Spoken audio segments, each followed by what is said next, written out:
Baik, bismillahirrahmanirrahim. Assalamualaikum warahmatullahi wabarakatuh. Nama saya Muhammad Maulana Kiro, mahasiswa perbankan syariah Fakultas Agama Islam Universitas Muhammadiyah, Profesor Dr. Hamka. Pada kesempatan kali ini saya akan menjelaskan tentang risiko moral hazard pada perbankan syariah.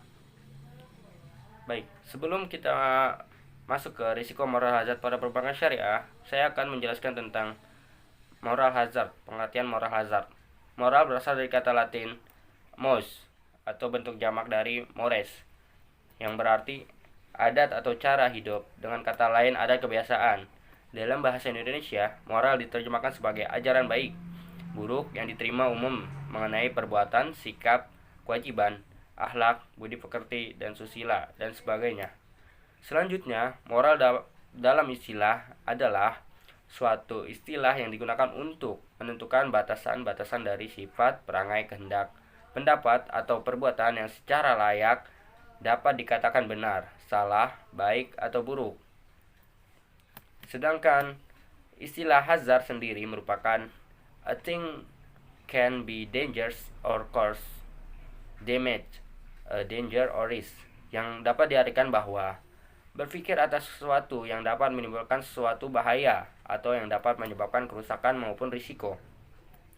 Hazard merupakan istilah yang digunakan untuk menyatakan tentang sesuatu perbuatan yang dapat membahayakan. Dengan kata lain, hazard itu juga menunjuk pada situasi-situasi tertentu, yaitu memperlihatkan atau meningkatkan kemungkinan yang akan terjadi akan hal-hal yang menimbulkan suatu kerugian.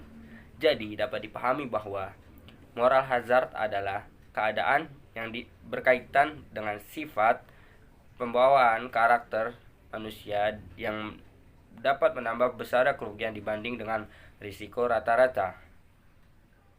Dan selanjutnya kita akan masuk kepada moral hazard pada perbankan syariah.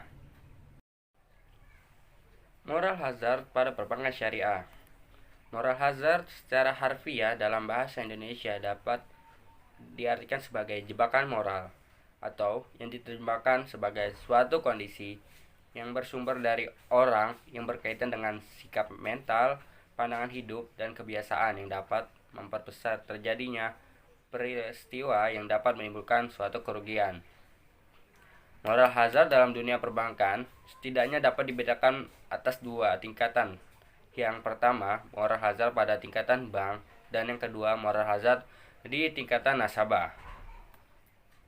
Nah, kita akan menjelaskan tentang tingkatan-tingkatan tersebut.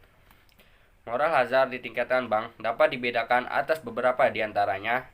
Yang pertama, moral hazard dalam penyaluran dana pihak ketiga, yaitu risk lending behavior, yang menyebabkan timbulnya moral hazard, dan adverse selection di tingkat nasabah yang disebut dengan moral hazard tidak langsung atau mengacu pada pengertian moral hazard yang dikemukakan oleh Feible tahun 1983 dalam Dreher tahun 2004. Dan yang kedua, moral hazard ketidakhati-hatian bank dalam menyalurkan kreditnya pada nasabah karena adanya penjaminan dari pemerintah atau keberadaan lembaga penjaminan simpanan. Dalam hal ini termasuk dalam moral hazard langsung.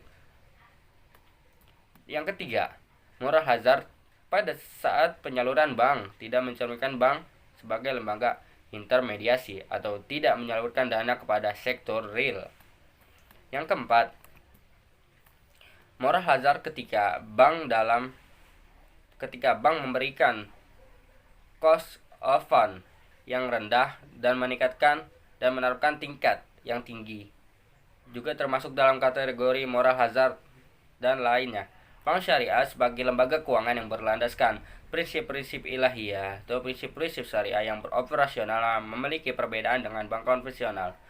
Meskipun prinsip syariah dalam perbankan syariah berasal dari nilai-nilai ilahiyah, namun sebagaimana kegiatan perekonomian lainnya, perbankan syariah pun tidak lepas dari masalah korupsi, termasuk juga masalah moral hazard dan adverse selection.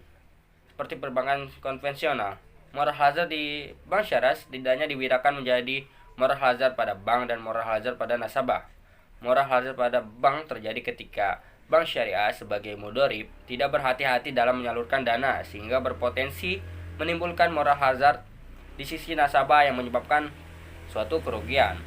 Moral hazard lainnya yaitu pada bank tidak membayarkan bagian sahibul mal sebagaimana rasio yang telah ditetapkan di awal perjanjian, atau ketidakpatuhan bank syariah terhadap prinsip-prinsip syariah juga dapat dikategorikan sebagai dalam tindakan moral hazard. Sedangkan moral hazard pada nasabah umumnya terjadi pada produk-produk pembiayaan yang berbasis pada equity financing atau mudharabah dan musyarakah, atau dikenal sebagai bagi hasil. Akad mudharabah yang tidak mensyaratkan jaminan dan juga memberikan hak penuh pada mudharib untuk menjalankan usahanya tanpa campur tangan sahibul mal dan ditanggung oleh sahibul mal kecuali kesalahan manajemen mengakibatkan akad pembiayaan ini sangat rentan terhadap masalah moral hazard. Moral hazard pada sisi nasabah ini merupakan isu global yang menyebabkan bank syariah lebih memilih dengan pembiayaan dengan basis debt financing atau murabahah, istisna, dan salam.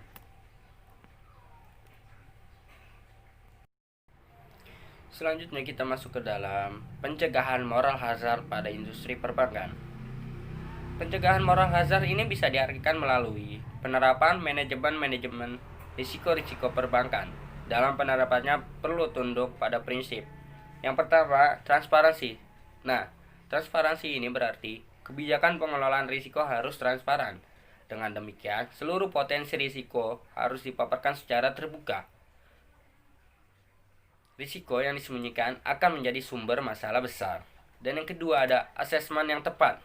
Maksud dari asesmen yang tepat ini adalah harus didasarkan pada metodologi asesmen yang akurat. Perusahaan perlu memiliki investasi berkesinambungan untuk menyusun sebagai konsep, metodologi, alat, dan teknik secara terus-menerus untuk membangun pengelolaan risiko yang kuat. Yang ketiga, adanya informasi yang berkualitas dan tepat waktu. Sebab ini akan mendukung akurasi asesmen dan pengukuran yang berkualitas guna pengambilan suatu keputusan. Yang keempat ada diversifikasi atau konsentrasi risiko berbahaya bagi bank. Yang kelima ada independensi. Maksud dari independensi di sini adalah pengelolaan risiko harus berpijak pada independen dalam hubungan antara masing-masing unit organisasi. Dan yang keenam,